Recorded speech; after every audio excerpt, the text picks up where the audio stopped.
A very good morning to all of you students. Students, we had already studied the process of fertilization in our last video. Now today what we are going to study is that what is fruit. As I had told to all of you already that fruit is a matured ovary, okay, and seeds are the matured ovule. After fertilization, when ovary get matures, it forms fruit, and when ovule gets matured, it forms seeds. So see in this figure 2.9 students, that fruit is divided into three parts, okay, on the basis of their fruit wall. First one is epicarp, then mesocarp, and third one is endocarp.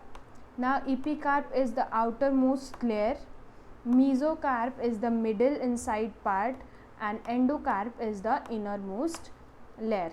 Okay students, so here the example of given of mango fruit. Okay, so if I ask you to define what is fruit, you can also define the fruit as the ripened or matured ovary. Fruit is a ripened or matured ovary. Okay, if we talk about dry fruits and fleshy fruit, what is the difference between dry fruits and fleshy fruit? See, it is written in dry fruits the pericarp is dry. Okay, the pericarp means epicarp, mesocarp, and endocarp all are dry. The edible part of the fruit is seed, means what we are going to eat in the dry fruits is a seed part. Maize, gram, pea, wheat, and paddy are some dry fruits. They are the example of some dry fruits. They are adapted for the dispersal by wind. And how they are dispersed? By the wind. Okay, now what is fleshy fruit? In fleshy fruit, the pericarp or some of its part are soft and pulpy, means here we are going to eat the pericarp. Now what is pericarp student? Epicarp, mesocarp, endocarp all constituently forms pericarp. Okay, so if you are able to eat the pericarp part, then the fruit is fleshy fruit. What is the example of fleshy fruit? Grapes, apples, walnut, raspberries, blueberries, cherry, mango, tomato, etc. are the fleshy fruit. See here in the diagram A, the dry fruit is given, in which it is shown that you are able to eat only the seed. Okay, but in fruit you are going to eat the pericarp, means the cover, the fleshy part, the innermost part, except seed. Okay, now turn your page. Now what is seed? As I had told to all of you that like fruit also, fruit was matured ovary and seed is matured ovule, or you can see seed is fertilized ovule. Okay, it develops after fertilization and marks the beginning of new generation, and this is the structure in fruit students which is responsible for the new beginning, which means with the help of seed you are able to form a new plant, or you are able to get new plant. Okay, when you see the structure of seed students, see here it is divided into three things. Seed is divided into three things: seed coat, embryo, and endosperm. Now what is seed coat? Seed coat is just a covering of seed. Embryo is that part which further develops into new plant. Okay, and what is endosperm? Endosperm is the cotyledony, or you can say the part of seed which store food. Okay, so if we talk about seed coat, it is a protective layer. If we talk about the embryo, it contains a radicle, plumule, cotyledon. Okay, what is radicle? When the seeds start germinating, the radical parts elongate and forms root. Okay, when the seeds start germination, the plumule parts grow into shoot. shoot means the leaf branches, leaf branches and stem. Cotyledons are the seed leaves. Okay, so all these three things comes into the embryo part of the seed. Now what is endosperm? Endosperm is that part which store food. Okay, so if we talk about the types of seed, see here it is given, there are two types of seed. First is dicotyledonous, second is monocotyledonous. See, what is dicotyledonous? In which two cotyledons are there. For example, when you see the seed of mango, there are two cotyledons. When you see the seed of gram, chana, when you see the seed of any pulses, there are two cotyledons. Like if you open the cover or if you break the cover, you are going to see two cotyledons. See, as it is given in figure 2.111b part. Okay, there are two cotyledons. The plumule will grow into the further shoot, future shoot, and the radicle will be in the future root. Okay, so these are, so this is the example of what? Dicotyledonous seed. Means di means two, cotyledons means the part of seed which store food.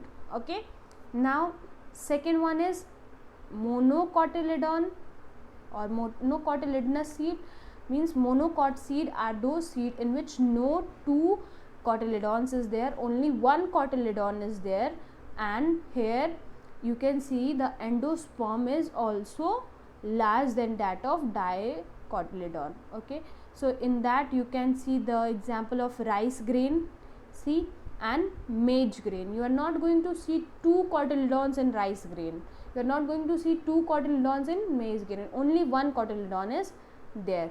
Okay, so yes, so firstly you have to also study what is micropyle. Micropyle is that part, student, through which the seed get nourishment.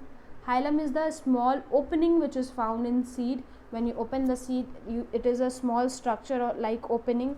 Seed coat is the seed covering. Radicle, as I had told you, radicle forms the future root. Plumule forms the future shoot. Seed coat, as I had told to all of you, seed coat is the covering of seed. Cotyledon is that part of seed which store food. Now endosperm is the fleshy or that is edible for us, or that contain the more, you can say, the nutrition inside the seed. Okay, seed coat and pericarp, as I had told to all of you, seed coat is the protecting covering. Embryo is that part in the case of monocotyledonous seed, student, from the where seed start germinating. Okay, understood? So if we talk about what is the difference between dicot seed and monocot seed, will be that in dicots there are two cotyledons, in monocot there is only one cotyledon. Cotyledons store food and are fleshy. In the case of dicot, they store food and also they are fleshy. But in the case of monocot, cotyledons does not store food and it is paper like. Okay, they are paper like. Endosperm is absent in the case of dicot, and endosperm is present which store food in the case of monocot. So here two things is very obvious, student, that in the case of monocot the food is stored in endosperm, but in the case of dicot the food is stored in cotyledons. Okay, now turn the page. Dispersal of fruits and seed, like how they are dispersed. Obviously dispersal means how the seed are dispersed into the environment, because if they disperse, they will attach to land or they will attach to their favorable condition, and the production or the generation of new plant takes place. So distribution of fruit and seed away from the parent plant is called dispersal of fruit and seed. When the fruit and seed get away from the parent plant, means parent plant means the plant which brings out or which generated or which grow the fruit and seed, is known as dispersal of fruit and seed. Means when a fruit go away from its parent plant, or when a seed go away from its parent plant, is known as dispersal of fruit and seed. Advantage of seed dispersal is, why the seed dispersal is important, because it ensures the wide distribution of seed, means now the plant will be grow all over it. And also what it ensures survival of large number of seedlings. Seedling means the seed which is now able to grow in new plant. Okay, now agents of seed dispersal means the things which are responsible for seed dispersal is, see, we will read it from here: seed dispersal by wind, seed dispersal by water, and seed dispersal by animals. When the wind is responsible, or when the dispersal takes place by the help of wind, that dispersal is known as wind dispersal. When water is responsible for the dispersal, that is known as water dispersal. And when the animal is helpful for the dispersal of seed, that is known as animal dispersal of seed. Okay, now seed germination.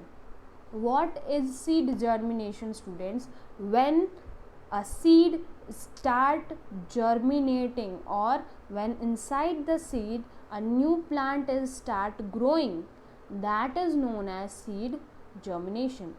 Okay, now if the seed is not germinating any plant, that is inactive form of seed.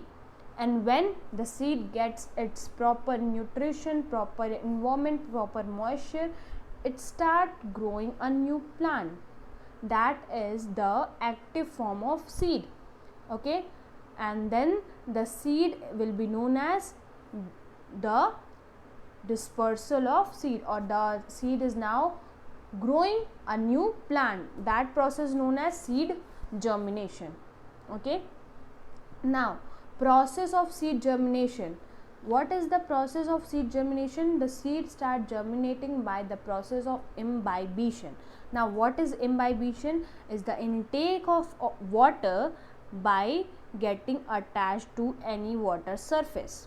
Okay, when the seed gets contact in any water surface or any water molecule, it attain that water inside it, and that process is known as imbibition. After that the seed start germinating, okay, inside the medium, whatever medium it is, whether it is soil, whether it is manure, whether it is water. Okay, so if we talk about the types of seed germination, like how the seed are germinated, there are two types of seed germination. One is epigeal, second is hypogeal. See, in the case of epigeal, students, when the cotyledons, see, the cotyledons after germination comes above the soil level, okay, with the shoot part, that type of germination is known as epigeal germination. Now what is hypogeal? When the cotyledons remain embedded inside the soil, that is known as hypogeal seed germination. Maximum dicot seed, student, show epigeal germination. Maximum monocot seed show hypogeal seed germination.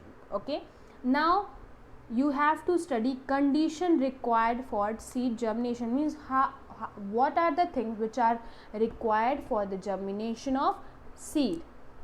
That is moisture, water, means as you know water is essential because it softens the seed coat, and once the seed coat gets softened, it is easy to break them. Also it activates the embryo to grow. Now the second thing which is important, student, is the air, oxygen. Obviously it is important because it initiates the cell division, and when the cell division gets start, the new part of plant get formed inside the seed. Warmth, favorable temperature. If the temperature is not favorable for the seed, students, the seed germination is not going to take place. Now for example, temperature range is 25 degrees Celsius to 40 degrees Celsius for the summer plants, okay, and for the winter plants it is 10 degrees Celsius to 20 degrees Celsius for the winter plants. Means this is the temperature which is compulsory for the germination of seeds. Okay students, I had already sent you the checkpoint of this chapter. Now what you have to do is to revise the whole chapter, and if you're not getting any point, you will just tell it to me, and after that I will give you the question answer of this chapter and you have to complete that question answer. Okay.